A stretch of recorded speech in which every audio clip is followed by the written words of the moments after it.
Today, we're going to be diving into some Week 10 waiver wire pickups, not only at the running back and wide receiver position, but also a quarterback and tight end that you need to add to your roster. We're going to be breaking down everything on the Faceoff Sports Network, so if you like this content, please subscribe. I obviously love these waiver wire pickups, as this obviously isn't my normal setup, but I still had to bang out a video for you guys because I love these waiver wire pickups and how important it is. But let's get started. Let's talk about Quentin Johnston to start. And if you've been watching the channel, you know I've said to grab Quentin Johnston immediately after that initial Josh Palmer injury. It looked like it was going to be longer because of the fact that he rushed it back. And now he's paying the price. He's on the IR, which means Quentin Johnston is going to be the wide receiver 2 in this offense for quite some time now. And they really only have Austin Eckler, Keenan Allen, and now Quentin Johnston as weapons on this offense. But the thing is, Kellen Moore still loves to push the pace of play. Justin Herbert is still an elite quarterback, and these targets have to go to someone. So it's going to be Quentin Johnston, who is the first-round pick, looked great in TCU, and is a long-term project, but they're going to force up his timeline to fit what they need and not really ease him into things as they were early on in the year.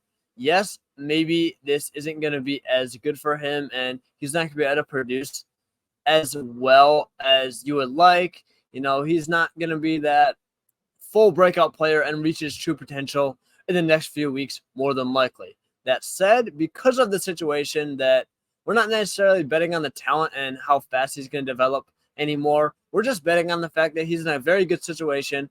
He's a good player, and he has a ton of upside. For a wide receiver 2, we also have a guy I had on the waiver wire videos a while back, Odell Beckham Jr., still rostered in 42.4% of leagues, under 50%, which is our criteria. And he hasn't been phenomenal this year.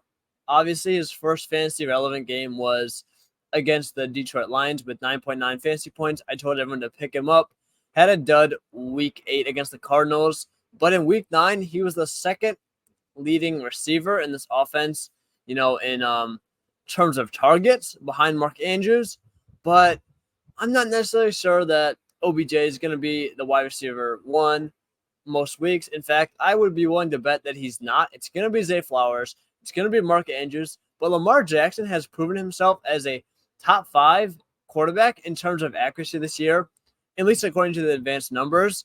And if he's going to throw the ball a ton, which compared to his past numbers is a ton. Greg Roman is letting Lamar rip. He's letting him throw the ball a lot more than normal. And OBJ had 7 targets in week 9 for 14.6 fantasy points, had 5 catches, 56 yards, and a touchdown. I'm not saying Odell Beckham is going to be the OBJ he once was and go out and win you your fantasy leagues from now on. He's not going to be that guy, but he has the upside. We know what he's done in the past. We know he's still a great player. And even at an older age at the Rams, he was able to dominate for a 3-4 game stretch in the playoffs. And that's really all you need. If you're going to get that or anything like that in the fantasy football playoffs, or, when we have these bye weeks coming up and you need to get a win, if he can just provide you a 14, 50-point performance in weeks 11 and 12 at worst, that's going to be a big help to you. And, say he goes out there and looks like how he did with the Rams for 4 games, he could possibly win you your leagues and your championships at that point.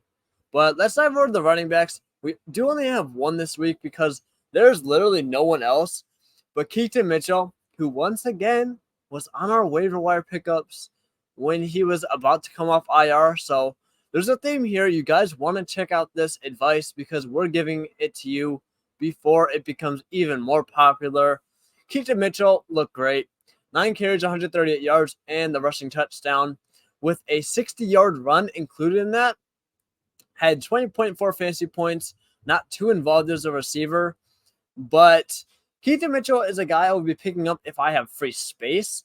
Now, don't go and aggressively bid your fab on Keaton Mitchell, as Gus Edwards had 5 carries with 2 rushing touchdowns. He is still that back that's going to vulture almost everything in the goal line on top of Lamar, who still had 10 carries. He was outrushed by his own quarterback. We also have Justice Hill, who had 13 carries for 40 yards, which is just kind of annoying because it's still going to be a three-man committee, even though Keaton Mitchell is going to improve, get better, and hopefully get a bigger workload. However, we can't predict a 60-yard run every week. We can't predict a touchdown every week, except if you're Gus Edwards, because he's basically done that almost every week from now on. We're going to pick him up. He has upside. If something happens to any of these running backs, he's going to have a much larger workload. But we're just betting on the talent here. Keaton Mitchell is a pretty talented guy, even though he was an undrafted free agent. But that said, he's a burner, and he has the tools and upside to be a good NFL running back under the proper coaching, which the Ravens have clearly given him. Then let's head over to our quarterback, and we have Josh Dobbs, who wasn't expected to play this week. I had no doubt that Dobbs was always going to be the quarterback one at some point, but Jaren Hall goes down, and Dobbs comes in after being sent to the Vikings on Tuesday, puts up 24.92 fantasy points, including that game-winning drive. And right now he's only rostered in 16.3% of leagues, but he has rushing upside. And now what I like about him a lot more than before is he has weapons. He has TJ Hawkinson.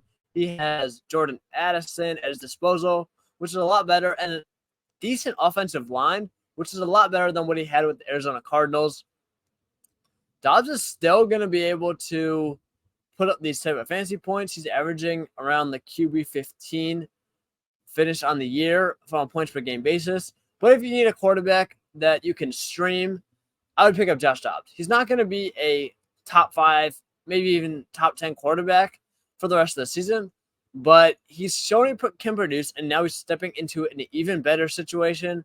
If you're in dire need of a guy on a bye week, I would pick up Josh Dobbs as my quarterback, my number one option off the waiver wire. Then let's go over to Cade Otton, who is my tight end waiver wire pickup of the week by far. He's only rostered in 7.8% of leagues, but had a monster week 9 with 23 fantasy points. Now, Otton led the team in targets with 9, had 6 receiving receptions for 70 yards and 2 receiving touchdowns. It's not only this week. You see in week 7, 6 targets, week 8, 6 targets, week 9, 9 targets. Targets are so hard to find in tight end because of how volatile the position is based on how they're used as a blocker and a receiver. But Otton has shown that role. The Bucs aren't a great offense necessarily. Baker's not amazing. But if we're able to find a talented player, he's coming into his second year, so he still has room to grow.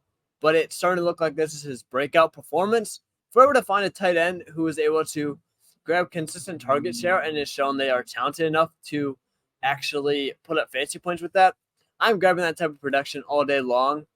But now that we know who we're going to pick up, let's dive into some guys that you should be dropping, clearing the way for these new players. Now, I would be obviously dropping guys like Kirk Cousins, Kendrick Bourne, obviously all offer the year.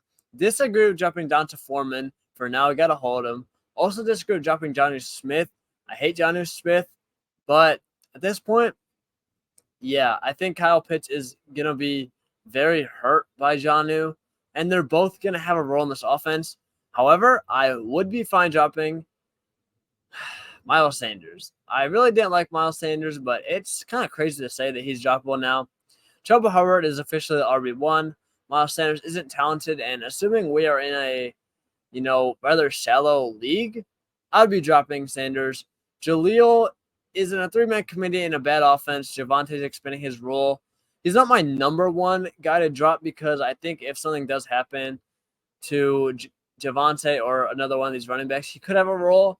But if we're bringing in Keaton Mitchell, I think that it makes a lot of sense to drop Jaleel for him.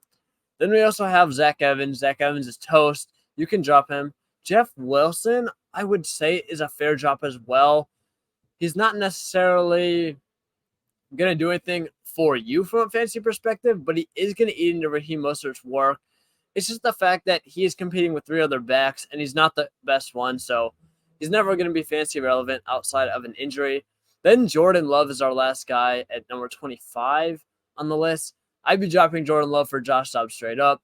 Love doesn't have rushing upside, Packers offense has looked bad, and Love is just fallen off since the first few weeks of the year. Not really sure how this is happening because I would assume that Love gets better as time goes on, not worse. But yeah, I would drop Dobbs for Love straight up, or if you have another backup quarterback, I think it would be a fair thing to say that if you're in a shallow league, drop that backup quarterback for one of these other waiver wire pickups. That said, I really hope you guys enjoyed this video. Please subscribe to the Face Off Sports Network for these waiver wire videos and some weekly ranking videos by me, Steve Bradshaw, every single week. But again, thank you guys so much for watching, and I'll see you guys in the next video.